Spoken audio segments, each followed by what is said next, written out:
Welcome to the Belated Tech Channel's 41st edition of the Space and Tech History Rewind. We are reviewing the milestones that occurred on each day in the week of March 22nd through March 28th in space exploration, science, and technology.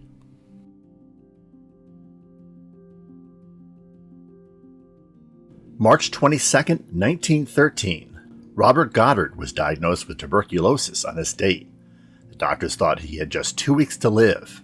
Somehow the scientist survived, albeit with persistent poor health, and he lived for another 32 years. During the months of recuperation that followed this episode, Goddard conceived the basic concepts of rocketry. We often refer to Goddard in our Rewind anthology, but it is illustrative to remind people of how Goddard's work as both theorist and engineer anticipated many of the developments that would make escaping Earth's gravity well possible. Two of Goddard's 214 patented inventions, a multi-stage rocket and a liquid fuel rocket, and his work on applied two-axis control, gyroscopes and steerable thrust, to rockets were critical spaceflight milestones. His seminal 1919 paper, A Method of Reaching Extreme Altitudes, is still considered one of the classic texts of 20th century rocket science.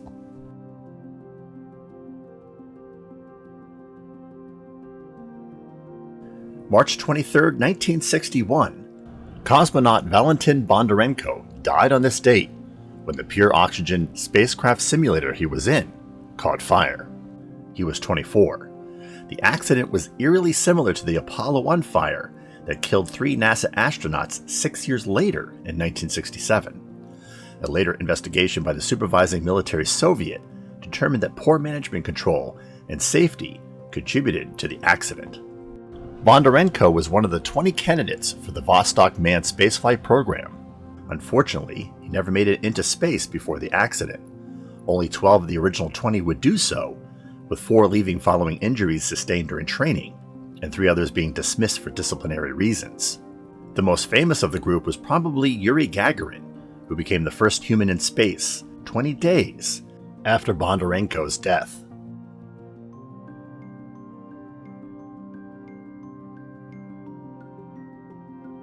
March 24, 1882, German scientist Robert Koch declared to the Berlin Physiological Society on this date that he had discovered the bacillus responsible for tuberculosis. He had found the bacillus present in all cases of the disease, had isolated and cultured the microorganism with which he had caused the disease by using it to inoculate and infect a new host, and identified the same microorganism from the diseased host. Koch was awarded the Nobel Prize in Medicine in 1905. The first antibiotic that could cure tuberculosis, streptomycin, was not developed until 1946, making treatment and survivability of the disease a dicey thing. Thus, Goddard's diagnosis in 1913 was not unusual, and in fact most patients were strongly encouraged to enter sanatoriums to treat the disease and self-isolate from the general population. Only 1 in 2 patients left such facilities alive. In the 21st century, antibiotic-resistant strains of tuberculosis have risen to create new pressures on public health and bring the disease back to the forefront.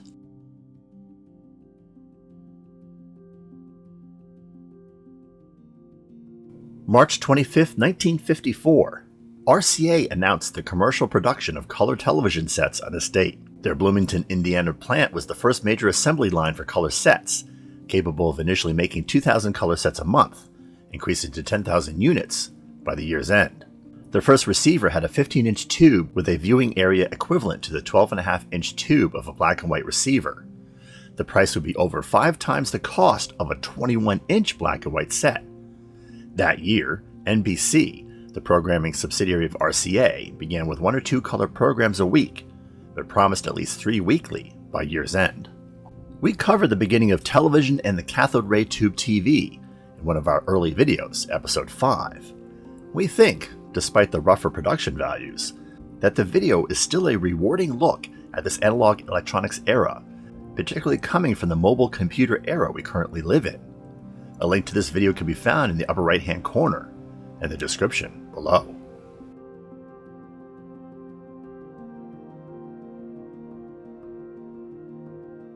March 26, 1996.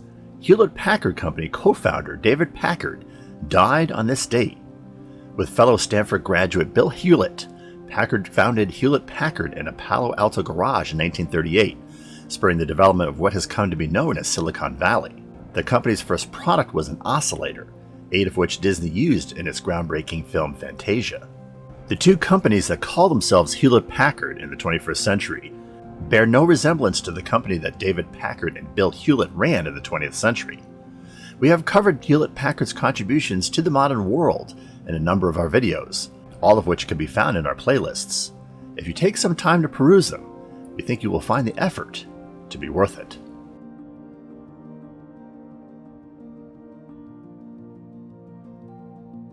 March 27, 1943.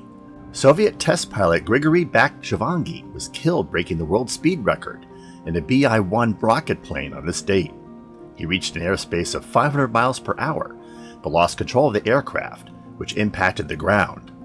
The Soviet armed forces decided to abandon the BI-1 production shortly thereafter.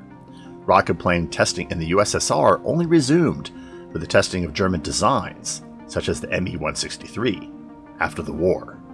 Both Cold War powers conducted rocket plane tests in the 1950s and 1960s.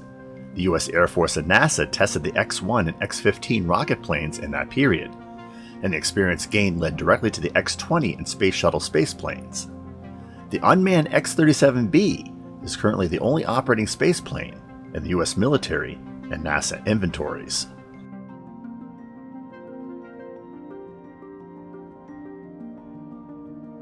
March 28, 1979. A nuclear accident occurred at Unit 2 of the 3 Mile Island Nuclear Power Plant outside Harrisburg, Pennsylvania, USA on this date. Caused by human and mechanical errors, a cooling system malfunctioned and permitted a partial meltdown of the reactor's core. Efforts to reestablish cooling of the reactor took several days. No evacuation was ordered, but 100,000 people fled. A disaster was avoided, although some radioactivity leaked into the air. It was the worst nuclear accident in U.S. history. The accident cast a pall over the U.S. nuclear power industry that never quite dissipated, and a number of planned nuclear power plants were never built. Additionally, the persistent low cost of hydrocarbon-fueled power plants has made nuclear power uneconomical except in those areas where hydrocarbon fuels are too expensive to obtain, or where emissions make hydrocarbon power plants impractical. Only residential solar generation is more expensive.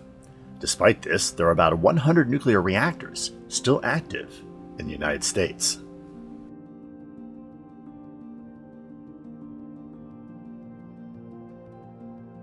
Before we get to the current event of the week, we wanted to see if you enjoyed this 41st episode of Belated Tech's The Space and Tech History Rewind. If so, click that like button. Did you agree with our choices, or are there other events that were better? Go ahead and share with us by dropping a comment below.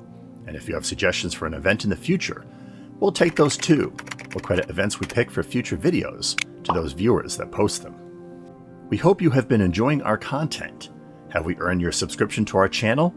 If yes, and you have not yet taken the opportunity as of yet to subscribe, please take a moment to do so now, and click the bell notification icon so you don't miss upcoming videos.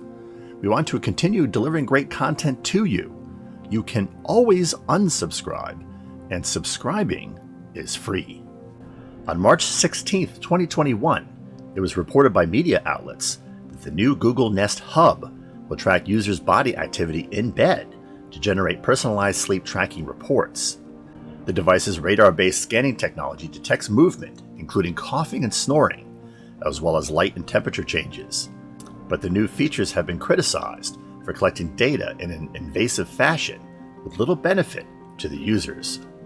Google responded by saying that data collected would not be used to direct advertising to users, indicating that the search giant had perhaps not understood, or was ignoring, the privacy concerns that the device had raised. Many consumers have willingly supplied private information in exchange for free or subsidized products, such as Facebook's social networking software or Amazon's Alexa microphone-linked search software. The consumer's seemingly unending appetite for such products continue to encourage companies like Google to offer them.